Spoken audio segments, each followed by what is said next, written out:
Welcome back to Out of the Ordinary Pod, brought to you by Studio Extra. On this podcast, we're highlighting what beauty truly is within people that face challenges and reclaiming the narrative on what beauty means. Today, I have the most beautiful and talented makeup queen herself, Nef on the beat.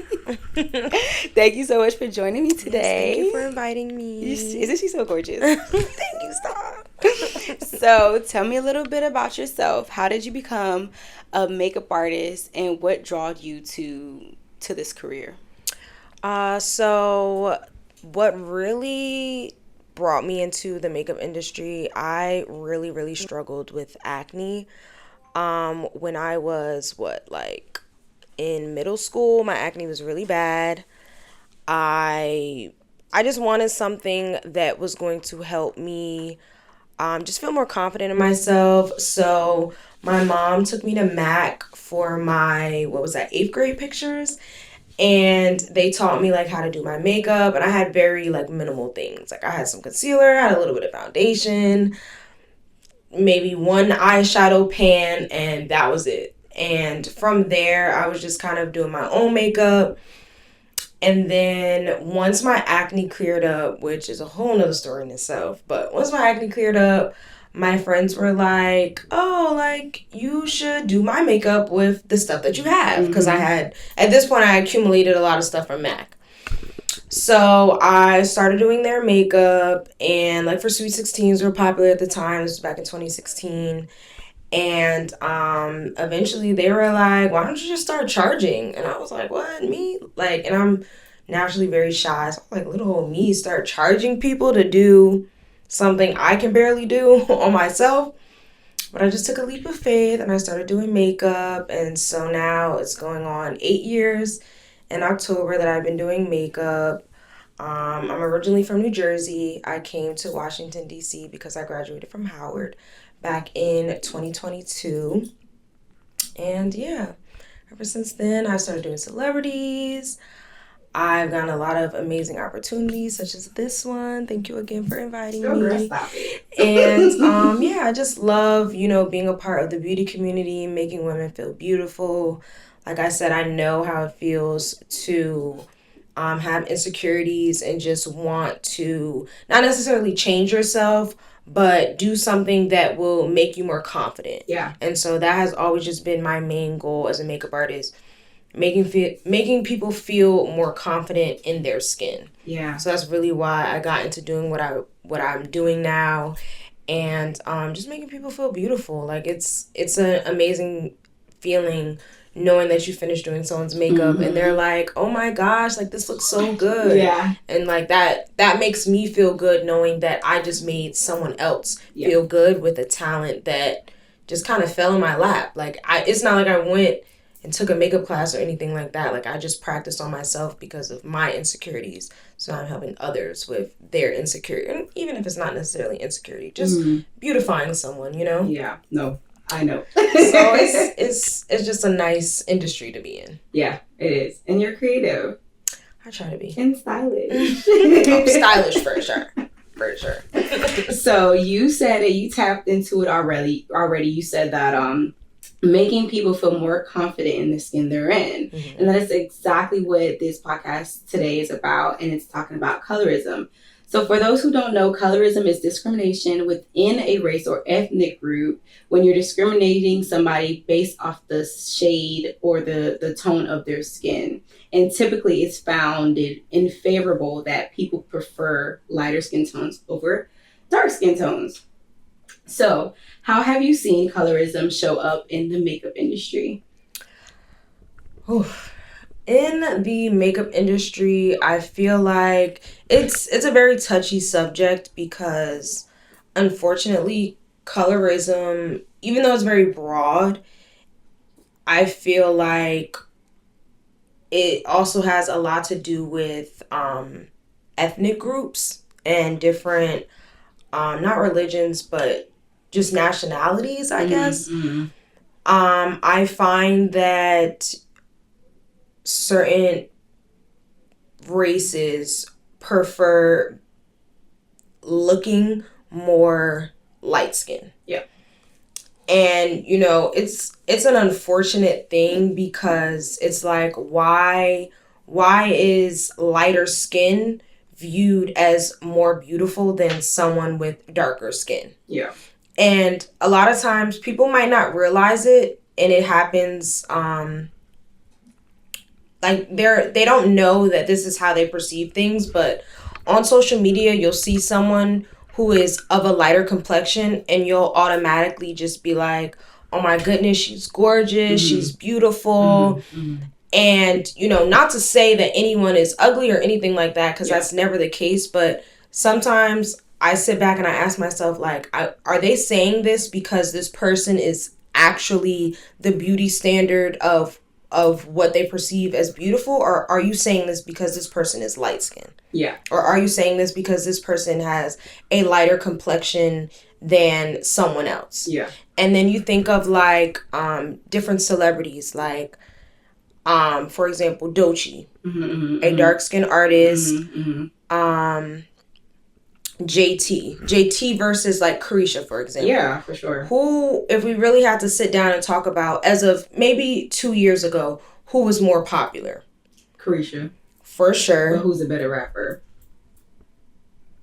Who sounds better in general? Who wanted to rap? You know, so right, yeah. Seriously. And so it's just like we have real world examples of, you know, the light skin versus the dark skin female, who people perceive as more beautiful or even more talented. Like there's so many darker skinned just celebrities in general that don't get a lot of recognition for, you know, their talents or just what they're doing in general, because they're overlooked by people who are of lighter complexion, because people are more eager to support someone who's lighter in complexion. And again, that all comes down to colorism. Even in the beauty industry, me personally doing makeup for clients, I've had clients bring their own foundation shade in. Yeah. And I'm like, PTSD.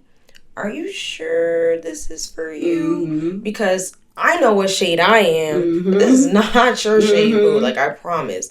I've had, and you know, again, there's nothing wrong with certain makeup trends, but like the bright under eye.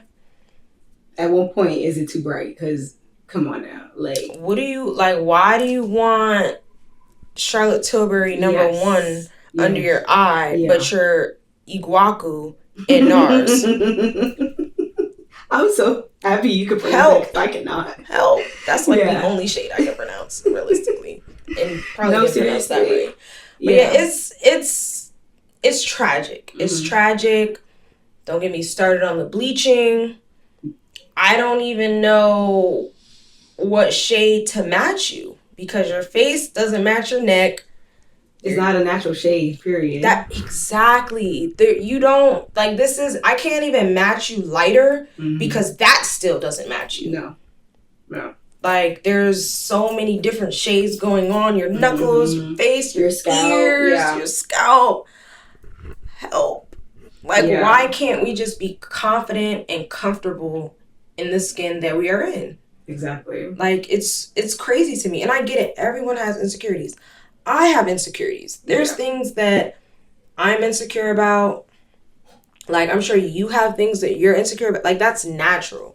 But to go as far as drastically changing yourself to the point where you're unrecognizable, like, that's just a bit much. Yeah, especially with something you can't control. Can't control. It is telling, too. So, we talked a little bit off camera about me being from Miami. And something you said triggered the first time I realized colorism was even a thing, because my dad is a deep dark complexion, but my mom, she's mixed, like a quarter black and the rest is white.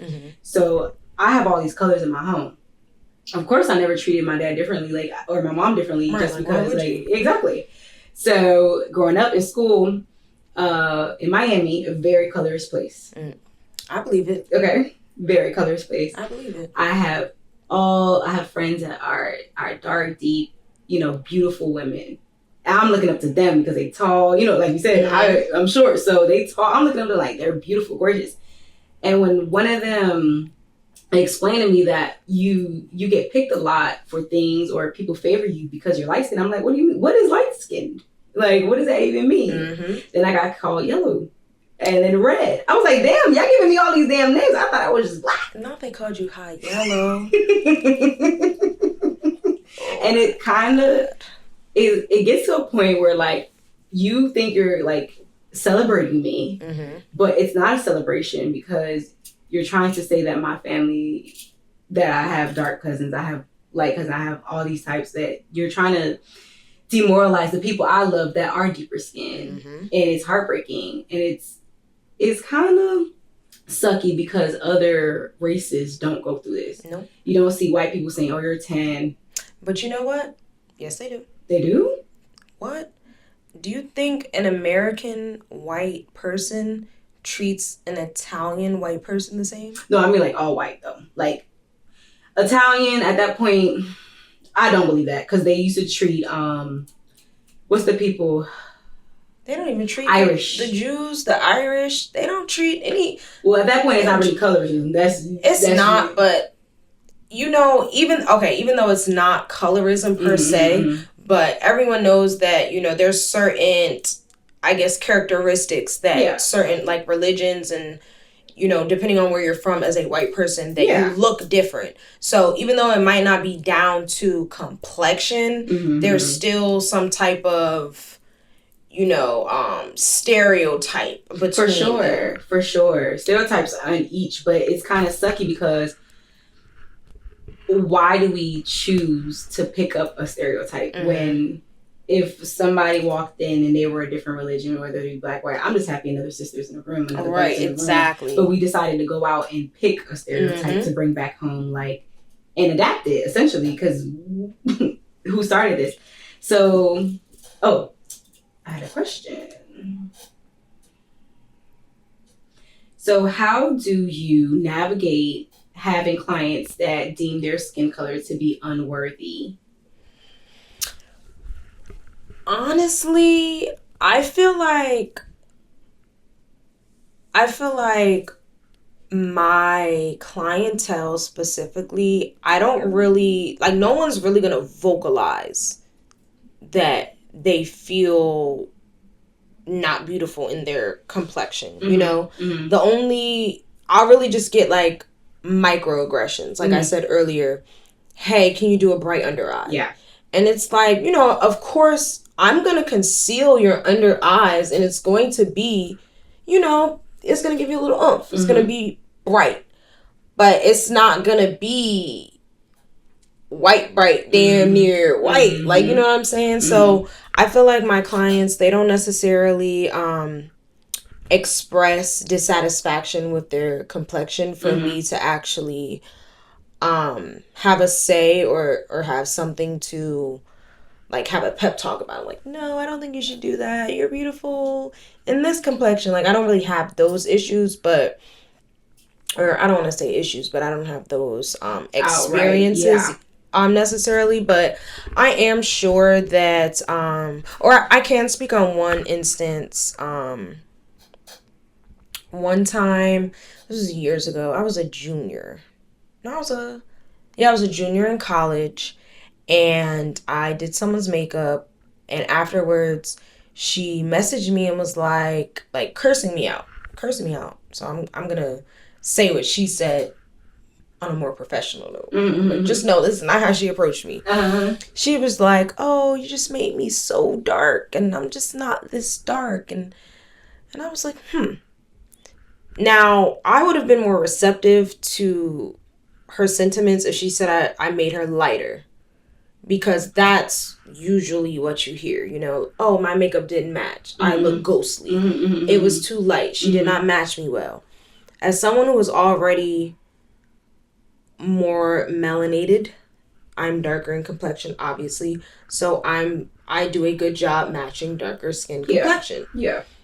So for you to have told me I might have made you lighter, I would have been like, okay, maybe I can see that. But to tell me that I made you darker, couldn't have. Yeah. Couldn't have. There's no way I made you darker. Like, this is your complexion, I promise. Your face is matching your neck. That's another thing. People don't want to match their neck. Yeah. Why don't you want to match the rest of your body? I don't know. Yeah. But it's just things like that it's like, And there's, to be very honest, there's not really much you can do or say to someone who's already set in their beliefs. Well, I can tell you what I tell them. So what do you tell them? I ain't changing nothing. Yeah, I'm going to match your skin complexion.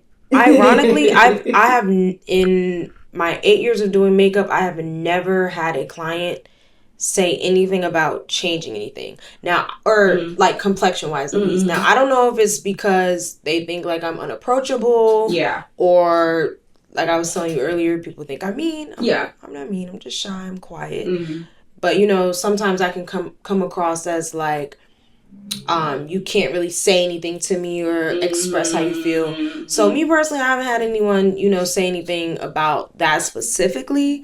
But again, I personally don't think that I would ever match anyone so far off to the point where you're just like, this is not my complexion, you know? Like you might be a shade lighter and you might be a shade darker. But for it to so dark is like, why would you even say that? And it's so dark, disrespectful to the craft, because it's like, you see how many people I do like on a daily. They wouldn't be coming to me. Are you kidding me? If I was messing up faces like that. Have you seen anyone on my page that looked so dark? Yeah. Or so light? Yeah. So why do you think that, and they take everything so personal, why do you think that I just woke up and said, out of these 5 clients I have, actually, I think I'm going to make you darker. Listen. I never, like... I got one bad review on Google. And I know you sound like one, because I take my reviews very seriously. And I don't even give anyone a platform to leave a review, because, like, please. Because genuinely, I feel like, you know, be honest with me. So I think it's funny because this review specifically was like, I've been to Jordan before. And it was amazing. Then it comes with, but this time she did my makeup darker. And I was like, darker. Yeah, darker.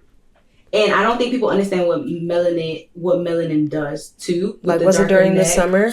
What it does when you're pregnant? What? Oh, I was gonna talk about that too. When you're pregnant, just know you're gonna be darker. Sorry. Amen. Do you want me to make your? Amen.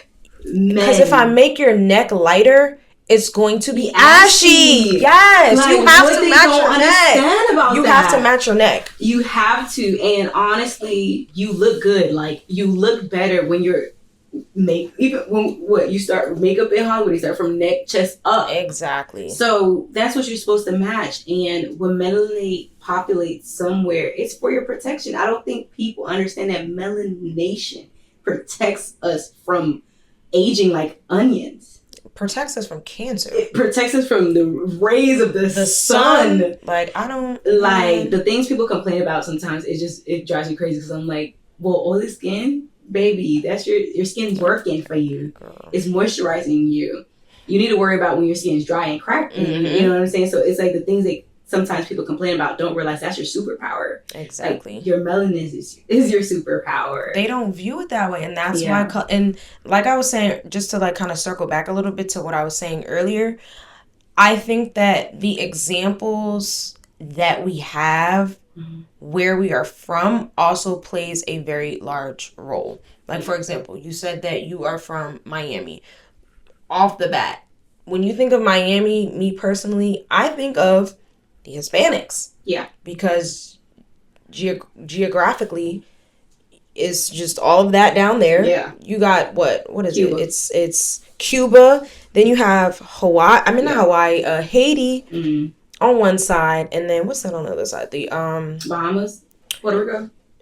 Is it Puerto Rico? No, Dominican Republic. Right? Like, they share the same island. Yeah. They're all, when they migrate to America, they're stopping in Miami. Yeah. Like, we all know this, and so it's like, when you think of Miami, sometimes you don't even necessarily think about the large population of Haitians there. You just naturally go to, there's a lot of Cubans, there's a lot of Hispanics in general. I've been to Miami multiple times. Yeah. So many Hispanics with BBLs. Yeah. That's what I think of. Yeah. And they're like, all of them. And then that's why when people, they don't even know I'm from Miami, they be like, you from Miami? And I'm like, yeah. Right, because you don't look like you're from Miami. You don't fit the stereotype of what people think of when they think of Miami. Absolutely. Then you come to a place like DC. Do you know that DC, the nickname for DC is Chocolate City? Yeah. But I would say being a transplant, I felt it more.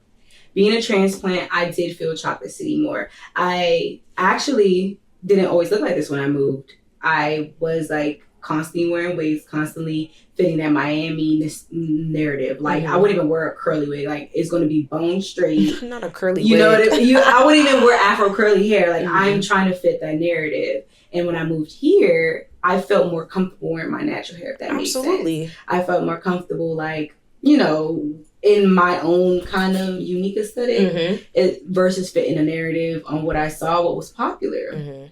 And I started deconstructing that, ways and things I would do just to go out the house. So when I moved here, I was like, I just love just being black.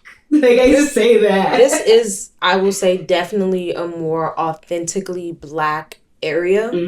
Not too far from how I feel it is in New Jersey and New York. But I will say my experience being in DC is probably different than yours because when I came to DC, I was in a bubble. Yeah. I went to Howard, so everything that I knew about DC was only related to my college. My college, and again, my college was a melting pot. It's not like everyone from my school was from DC or from where I was from. Yeah. I met people from Chicago, from here, from New York, from California, from I can probably list someone that I've been close with at Howard from every single state. Yeah. So that was my, introduction to DC. It wasn't until I graduated and really had to immerse myself with the culture that I realized that, this is a melting pot of people. But I feel specifically in the beauty industry, in the DMV area, I think that the colorism is a problem because of our, what's the word? How do I want to phrase it? Colorism is a problem because of the examples that we have. Yeah. That's the best I got. Yeah. I could feel that. I could definitely see that. How. Yeah, I could definitely see that. And it's sad because it doesn't have to be like that here. Nope. It's a choice, I would say. It doesn't have to. And definitely the different nationalities and things of that sort. It makes me sad because it's damn, I don't even think about that. But y'all make it be known. Y'all make it very You go out evident. there. I get very uncomfortable, though. I don't know if I can't speak on behalf of other light-skinned women because I've been around some ignorant light-skinned women. And it's showing some of my clients too. Being a light-skinned makeup artist, I would say I wouldn't even call you light-skinned. Oh, really? I'm brown skin, right? I be trying to look. I say cinnamon skin. Okay, I'll give you that. I be trying to maybe it's the lighting, but I don't think you're that light. It's nothing more pro-black than a light-skinned girl because we be trying to prove our black. I was literally just saying that. It's this girl that goes to Howard, and she was just arguing with someone on TikTok because they were trying to tell her that she wasn't brown skin, and I was just like, but what is brown? Why do you think that you're brown skin though? Because but I think she means, you know what we mean by brown skin? I think she means if we were to melt on the floor right now, our crown would be brown. You get what I'm saying? It's a light brown, but it would be a brown. So what's the difference between light brown and tan? It got a little more orange in it, you know what I'm saying? It got a little more beige. So your cardigan, for example, what color would you consider that? See, it don't have no. That's beige. It could be tan though too, right? It got white in it. It's no orange though. You know what I'm saying? It's not a warm undertone foundation. But if I were to melt, I'm definitely warm. Yes, you are. You know what I'm saying? So it's I think she was meaning you have to fight for it. Cause damn, not you have to fight for it. Y'all was willing to take the gingers to be black. Oh, I was never doing that. That was never me. But I gotta fight But what I was saying was that, wait, what was I saying? Before we got on it. Before you said I'm not light skinned. No, because you really are not light skinned. Like, that's actually... That's a first, by the way. I wish I could find it. Like... That's me right here. It's black and white. How you gonna know? Is this a white person? No. I don't know. I think she mixed. Like, I think she got black hair. Dad's black. She's like, light skinned. But to some people, they range it like I'm the yellowest thing in the world. You are, and I can show you, because you said earlier, you said someone called you yellow. Yeah. I can show you high yellow. Okay, this is what I'm saying. You are not high yellow, I promise you. But it be grinding my gears when, like, it's a thing for, I guess, light skinned girls. Like, people will sit down and talk about and rate you. Mm-hmm. If you're red, if you're yellow, if you're like, a red bone. You know what I'm saying? Mm-hmm. So then it's annoying sometimes because it's like, why is this even a conversation? Mm-hmm. But I know for me, because I'm around so many, I'm around every skin shade. Exactly. Because I see the destruction it caused more than the pro it does. It doesn't do any pro. I mean, it's a conversation, I guess. But it makes me so uncomfortable. And especially when I know that there's some girl at home that's deep skinned wishing she was lighter. Exactly. And that's who it hurts the most. And I always tell my clients, like, when it comes to complexion, I mean, I know everybody is obviously not a makeup artist, but I judge everything based on foundation. Yeah. And everyone knows Tahoe. Yeah. Everyone knows Macau. Everyone knows New Caledonia. Like Bellum. And you know what? I don't even use that shade. You don't use Bellum? I love Bellum. I don't know who that matches. I'm not gonna lie to you. I do get a lot of neutral tones. So like Bellum, that's neutral? I think so. I brought it and it just never matched anyone. I feel like to another makeup artist, she was like, I've been needing this in my kit. Oh my gosh. I think I'm the problem. Like I just there's certain shades in the NARS range that absolutely not. You don't need all of them. But there are certain shades that I'm just like, I don't know who this could possibly match. They just don't come to you. Like, that's another thing I pick up who comes to me. Mm-hmm. Like, you can go on certain makeup artists and tell that they don't do dark skin women. You can tell.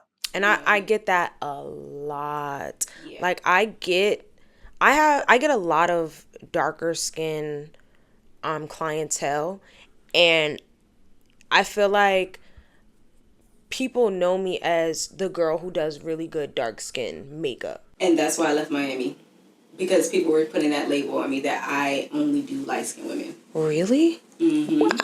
And I hated that. That was one of the reasons I was like, you're putting a limitation on my craft and not giving me a chance. Of course, dark skinned women would come to me. But of course, I went to high school there. Mm-hmm. So when I go to high school, they're like, yeah, for the light skinned girls, you go to Jordan. For dark skinned girls, you go to so and so. So it's like, you know what I mean? It's positive here because we trust you. Of course, she looks like me. That's normal and that's completely normal. But it's the opposite. It's like, damn, now you're saying I can't do something because typically people don't prioritize skin shades that they're not. Yeah. So of course I'll trust you. And it's crazy because that is true. I've had lighter skin complexion clients, like similar to like her. Well, this is black and white, but I can tell that she's lighter in complexion from the picture.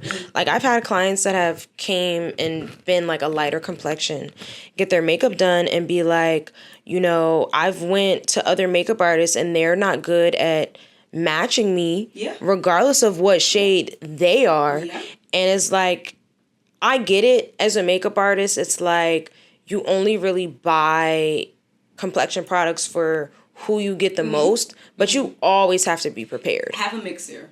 Always. Have a mixer. Like, we're in 2025. I have like white NARS shades that I don't even know the names off the top of my head the same way I would know Syracuse. 2.5 or something. I don't know the name of it, but I have it just in case. Exactly. And we're in the day of age where you can learn color theory. Exactly. So if you have a red, blue, and a white, you can make any shade. Exactly. You're just being lazy. And even if you just have like some lighter concealer, even MAC has the little thing, the pots, right? For anything, because I know I could scoop that out and mix. They're not using their resources because they don't. Certain makeup artists only want to cater to a certain complexion range, and like you were saying earlier, I don't like to be put in a bubble. That's why I have a good range of people that I post. Like, I do a lot of darker skin complexion clients. I do a lot of lighter skin complexion, even just outside of lighter skin complexion, white women in general. Yeah. I get at least maybe 3 white women a month. Which might not sound like a lot, but in the area that we are in, and who I am as a makeup artist, what type of makeup you do? Yeah, exactly. You know, that's not the target audience that would want to come to me based on what I have on my page. But I make sure that I'm always posting a good mix of everyone so that I can show, you know, the range that I'm able to do. Yeah. So why do you think that colorism is so deeply rooted in the beauty industry, and who do you think benefits from it? Okay, so what do you mean by benefits from it? So why do people in the beauty industry think that hiring light-skinned women why do you think that makes their event more, or their image more predominant? Because what I see is, and we've seen it time and time again, when you see that person that represents you, or you see like, I don't know if you saw Asia Wilson's like a commercial.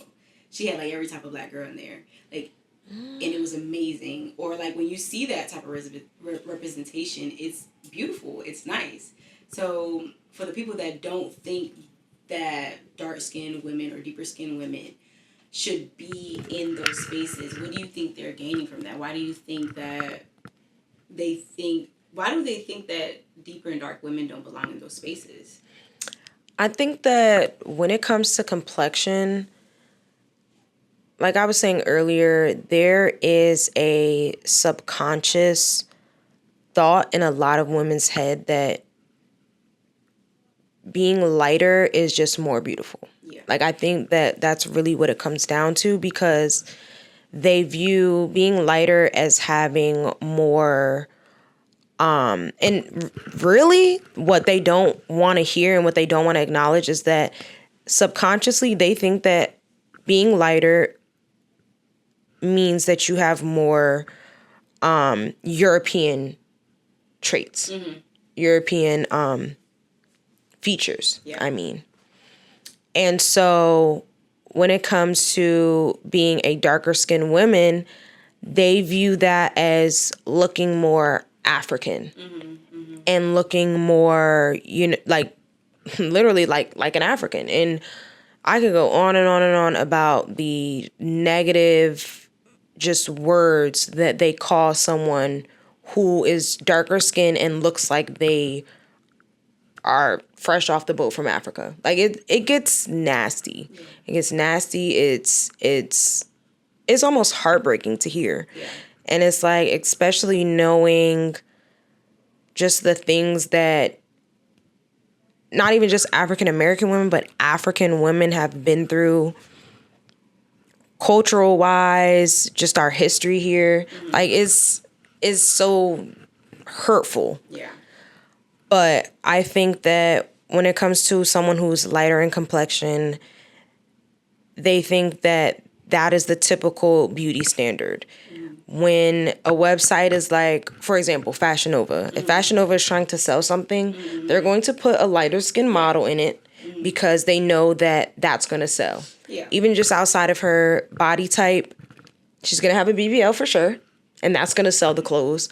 But because she's light-skinned in the clothes, it's going to sell even more. Yeah. Yeah. Whereas I think that when someone is darker in complexion, people tend to just slide past it, scroll past it. Like it's like you don't even think twice to look at someone and be like, oh my gosh, like she's gorgeous. Yeah. And I think this is a good and a bad thing, but I think within the last like couple of years, dark-skinned women are now starting to be more so like almost like taboo. Like you have to be a certain type of dark-skinned woman. Yeah, they take the deepest. The deepest brown skin, or not even brown, the deepest dark-skinned woman you can find, and her features are going to be so exotic that it's almost like is she African? Is she African American? Right. Like, what's that model? I know exactly. The dark skin model. I don't even know how to pronounce. I think it starts with the A. Yeah, I know you're talking about. Mm-hmm. Like her, for example. Obviously, she's dark skinned. Obviously, she's most likely from Africa, I'm pretty sure. But because she has that very, like, ethereal and, you know, that look to her. Yeah. Mm-hmm. It's like there's no in between. Yeah. Like someone like me, I wouldn't be put on a campaign for something to sell something because I'm just a basic looking, not basic. I would never call myself basic. But in their eyes, it's like I'm just that. It's extremely exotic, right. Exactly. I want someone who not looks a regular black girl. Exactly. I want the one that can't be found everywhere. Exactly. When you're instead of scrolling past her, you're gonna be like, oh wow, she's dark and she looks different. Like this is a different type of dark I've never seen. Yeah. And it's like, why does it have to be that? Yeah. Because when it comes to a lighter complexion women, you don't ever stop and say, ooh, she's different and she's light. It's just always she's light, or maybe she's light and she has light eyes, or you know what I'm saying? Like it's really just levels, but when it comes to someone who's brown skin or dark skin, it is really just no in between. Yeah. It's either you're brown skin and you look brown skin, or you're extremely dark and you look exotic. And honestly, at this point, it's like, I guess we got to take what we can get. Yeah. But it's sad that has to be the norm. The subject, while we were doing research, is like so hard to even find like some conversations on it because it's not talked about. Nope. It's not. Because people don't want to talk about it. People don't want to admit that the reason why they think lighter skinned women are more beautiful is because they look more like Europeans. Mm-hmm. Like a black woman isn't going to admit that. Yeah. But, one thing that's worth mentioning, for example, I'll get a client who is my complexion or maybe even darker, and she'll be like, oh, I want makeup like this. And she will show me someone who is your complexion. Got you. And it's not the makeup she in love with. Exactly. So just know that, okay, you want this type of eyeshadow, but it's not going to look like that on you. Yeah, we have to like literally use different shades sometimes to give off that look. Your lip, you want a nude lip, it's not going to be like that because I have to use different shades on you. Or the browns. It'd be like, I want a smoky eye. What type of smoky eye? Because on her, that's 5 shades. That's a light brown. Yeah. You're going to get a dark brown because we want it to show up. Darker. Yeah. Like, hello. Yeah. I literally did some older lady's makeup. Mm-hmm. I did her makeup and she wanted silver. Mm-hmm. And she showed me an example of silver on someone who was like maybe a little bit lighter than you. Mm-hmm. But she was darker than me. Imagine how silver shows up on someone who is lighter versus how it shows up on someone who's darker. Yeah. And I did it on her, and she was like, oh, this is too bright.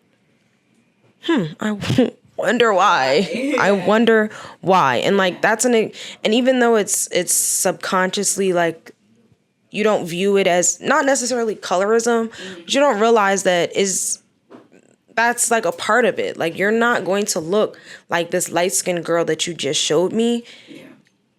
If you want to show me an example of how you want your makeup, show me an example of how you want your makeup on someone who resembles you. Yeah. Or a mood board. How about you cut out the eyes and then show your outfit, or like connect it? How are you translating this back to you? Exactly. In your goals. So a few weeks ago, you posted something very powerful. You talked about how women need to learn how to love themselves authentically in the skin that they're in. Aside from social media, what are some ways you think that we can fight back pretty much the war on colorism in our community?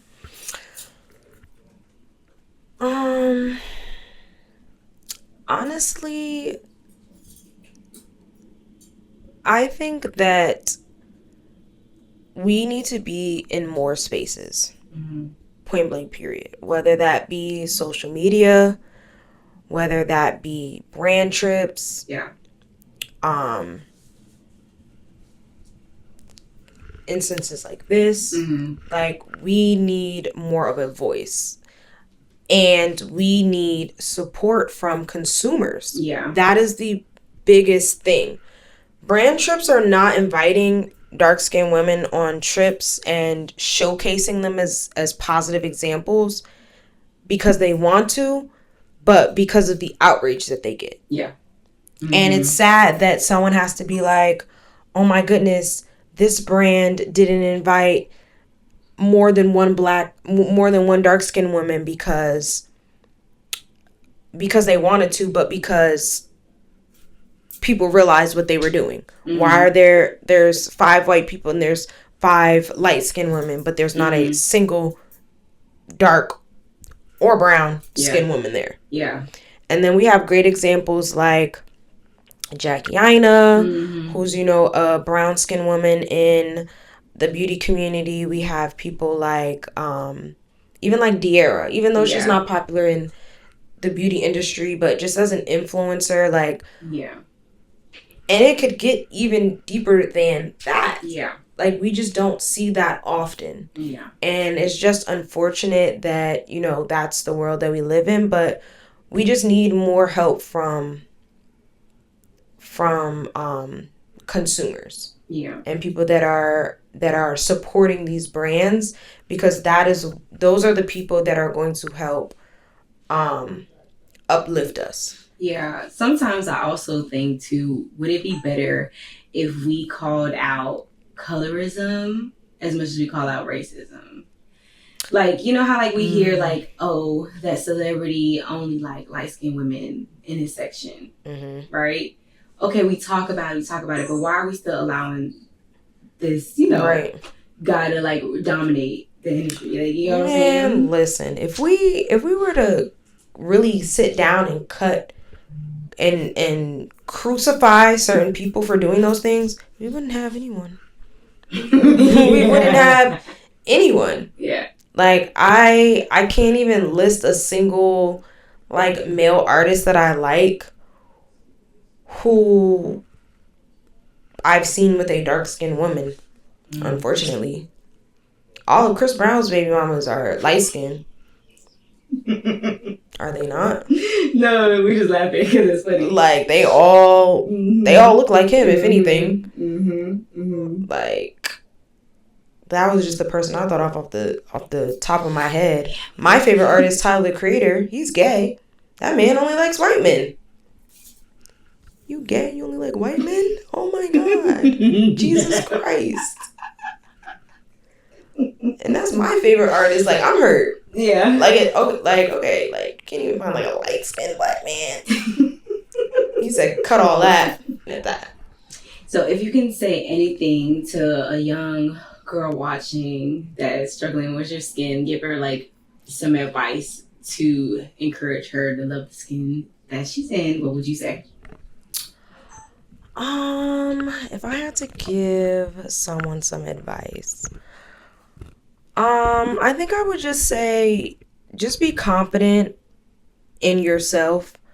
Don't view social media as the end-all be-all on how you should perceive yourself to look, or just examples that you should follow. Like, be yourself. Be yourself and be true to who you are.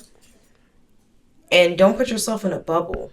Like, it's unfair that a lot of even just younger people growing up, like, they're putting themselves into bubbles. I've seen that during prom season. And it's like, I wish someone would dare to be different. I want someone, or not necessarily I want someone, but I want to see more people be authentically them. Yeah. When it comes to just, not only just makeup, but just as a person in general. I think that our personalities are really starting to show the discrimination within the Black community. Seriously, like, and kind of off, just a little bit off topic, but even outside of colorism, the homophobia in the Black community, it's very telling.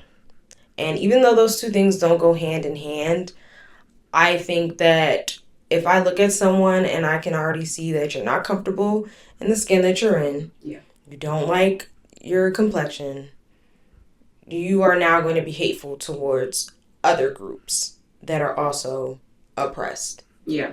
And I just want women to love themselves for who they are.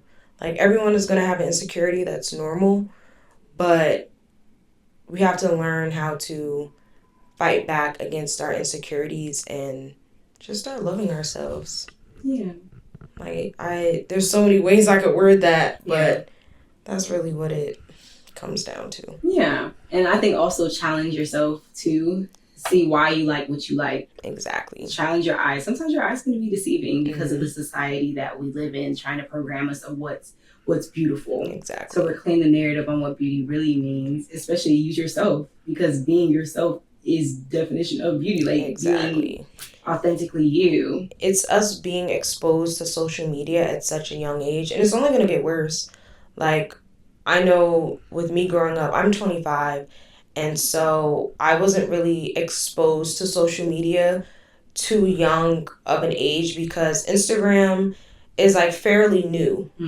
Or at that point at least. The new Instagram too. Like, Instagram before, when we post our food, was fine. Exactly. But now it's like Instagram has to have a certain aesthetic. And we're all victim of this. It has to have a certain aesthetic, and, you know, we can only post certain things, and the dump has to be perfect. And now we got the Facetune, the Face app, and, like, it's just too much. And back when I was exposed to Instagram, we didn't have that. We didn't have all of that. We didn't have TikTok. Yeah. TikTok is new as of what? The last 4 years, maybe? Right. And before TikTok was literally Musical.ly. And we were up there dancing, having a good time. But now we have these filters, and, you know, it's just only going to get worse. Yeah. And so I know that the insecurities that I have, these are probably insecurities that I've gained within the last few years because I'm looking at all these examples. Yeah. So imagine a younger girl who is going to grow up off of all of this from the jump. Yeah. Imagine how bad her insecurities are. Yeah. That's why fillers, Botox, plastic surgery, all of this is going to get more and more and more popular because of social media, the examples that we have. And even with these influencers, I wish that they were more mindful on what they did and what they posted and how they portrayed themselves. Yeah. Because they don't understand that as an influencer, you have a very heavy job. Yeah, you're literally influencing. And if all you're showing all the time is you looking perfect and you never had a bad hair day. Your hair never looks bad. Your butt is always big. Yeah. Like, you know what I'm saying? You never gain weight. Stomach is always flat. And but what we don't see is the monthly Botox and filler appointment. Yeah. And the 2, 3, 4 rounds. Yeah. You know, so it's like it's literally gonna get worse. Yeah. And I'm me myself, I'm a walking stereotype. Like, I know you see my teeth. And that's social media. Yeah. And it's like that is the effect that social media has on the youth. Because I was once the youth, now I'm a little bit older. And I'm still looking at these same influencers. So all that to say, I just want everyone to do better. Yeah. In conclusion, everyone has to do better. Great conclusion. Like, we all have to do better, and we all have to play our parts. Yeah. Because even as makeup artists, we also have a part to play. Amen. We have to be more realistic. We have to show our clients that, okay, this influencer, she looks like this, but she doesn't look like that because of makeup. Yeah. Don't think that, you know, she got her makeup done and then she didn't have pimples and hyperpigmentation, and now her chin is like longer and her nose is like more contoured. Like, she has a nose job, she has chin filler. Yeah. Like, it sits different because they're altered. Forgetting even sitting different, it looked different from the jump. Yeah. Like, don't think that the makeup artist that she has is any better than me because of the transformation. Yeah, and we could go down a whole nother rabbit hole. No, we really can't. Okay. So, don't do that, though. well, thank you, Nef, for being here. I really want to celebrate you. Or is anything that we can support you on? As far as like social media? Or? Well, yeah, your social media or any projects you have upcoming. Or you could just give your socials on how we could connect with you. So upcoming, I don't really have much going on right now. I'm actually trying to get back into school. So that's really what I'm focused on right now. But I am still doing makeup, of course. So my Instagram, Nef on the Beat. Instagram, my TikTok, also Nef on the Beat. All my socials are pretty much Nef on the Beat. So that's where you can find me. That's where you can book me. That's where I speak my mind as much as I can, at least without trying to cause too much of an uproar. But that's where I am. Well, thank you all for tuning in to Out of the Ordinary. If something resonated you, come join us in the comments, like, subscribe, and share with somebody that you think needs to hear this. And thank you again for coming. And I'm Jordan Eastep, and I hope to see you in the next one. Bye. Blessings on blessings, yeah. I can see the blessings coming our way. Blessings